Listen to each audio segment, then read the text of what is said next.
Ne nagrađujem za uspjeh u radu, već za trpljenje. Iz dnevnika Svete Faustine. U petak, kada sam išla sa štićenicama iz vrta na večeru, bilo je to 5:50, vidjela sam Gospodina Isusa nad našom kapelicom, kakvog sam vidjela prvi put. Onakvoga kakav je naslikan na onoj slici. Te dvije zrake koje su izvirale iz Isusova srca razlile su se preko naše kapelice i ambulante, zatim na čitav grad, te su se raspršile na čitav svijet. Trajalo je to oko 4 minute i nestalo. Jedno dijete koje je išlo zajedno sa mnom, malo iza drugih, također je vidjelo te zrake, ali nije vidjelo Isusa i nije vidjelo otkuda te zrake izviru. Djevojka je bila jako uzbuđena i govorila o tome drugim djevojkama. Ostale djevojke su joj se počele smijati i govoriti da joj se priviđa i da je to vjerojatno svjetlo zrakoplova. No ona je čvrsto ustrajala pri svome, govoreći da još nikada u životu nije vidjela takve zrake. Kada su je djevojke pokušale uvjeriti da je to možda ipak reflektor, odgovorila je da zna kako izgleda svjetlost reflektora. No ovakve zrake nikada nije vidjela. Djevojka se nakon večere obratila k meni, rekavši da su je se te zrake tako duboko dojmile i da se teško može smiriti. Stalno je o tome govorila. Ipak, Gospodina Isusa nije vidjela.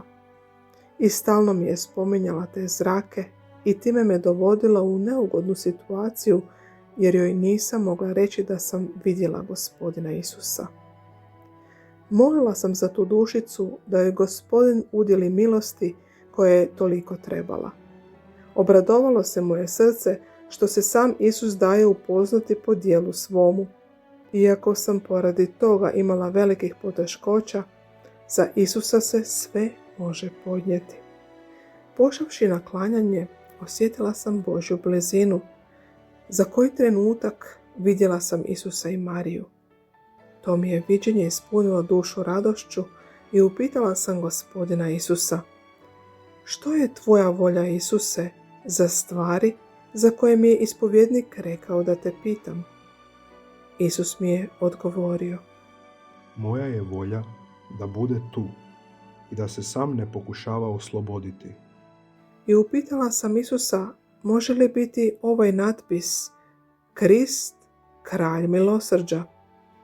Isus mi je odgovorio: ja sam kralj milosrđa. A nije rekao Krist. Želim da prvu nedjelju iza Uskrsa ta slika bude javno izložena. Te je nedjelje svetkovina milosrđa. Po utjelovljenoj riječi dajem upoznati bezdan mojega milosrđa. Neobično se posložilo kako je Gospodin tražio, tako se izbilo. Mnoštvo je prvo štovanje slici iskazalo upravo prve nedjelje nakon Uskrsa. Slika je 3 dana bila izložena javnom štovanju, a budući da je bila izvješena na prozoru na zabatu u Ostroj brami, mogla se vidjeti iz daleka. U Ostroj brami je trajala trodnevna proslava završetka velikog jubileja otkupljenja svijeta, 1900 godina od Spasiteljeve muke. Sada vidim da je djelo spasenja povezano s djelom milosrđa koje Gospodin želi. Jednog dana u nutrini sam ugledala svog ispovjednika. Koliko će trpjeti? Prijatelji će te ostaviti, svi će ti se usprotiviti i tjelesne će te snage napustiti. Vidjela sam te kao grozd koji je Gospodin ubrao i bacio u tijesak trpljenja. Duša će tvoja, oče, u određenim trenucima biti ispunjena sumnjama u djelo i u mene. I vidjela sam kao da ti se i sam Bog suprotstavlja. Upitala sam Gospodina zašto tako s njim postupa, kao da mu i sam otežava ono što mu naređuje. Gospodin je rekao: Tako postupam s njim kao svjedočanstvo da je to moje djelo. Reci mu da se ničega ne boji. Moj pogled počiva na njemu dan i noć. Toliko će kruna biti u kruni njegovoj, koliko duša spasi po ovom dijelu. Ne nagrađujem za uspjeh u radu, već za trpljenje. Molitva. Naša zajednička molitva je molitva svetog Augustina.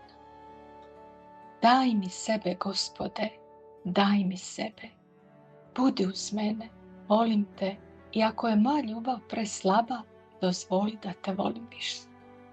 Ja ne mogu mjeriti moju ljubav kako bih znao što je premalo, ali dozvoli mojoj duši da hita do tvog zagrljaja i da nikada ne bude odbijena sve dok ne bude počivala u tvojoj prisutnosti, u tvom skrivenom skrovištu. Samo znam da mi nije dobro kad ti nisi uz mene, kada si izvan mene. Želim te u sebi, Gospode. Svo bogatstvo svijeta koji nije od moga Boga ne želim u sebi. Amen. Sveti Augustine, moli za nas. Sveta Faustino, moli za nas.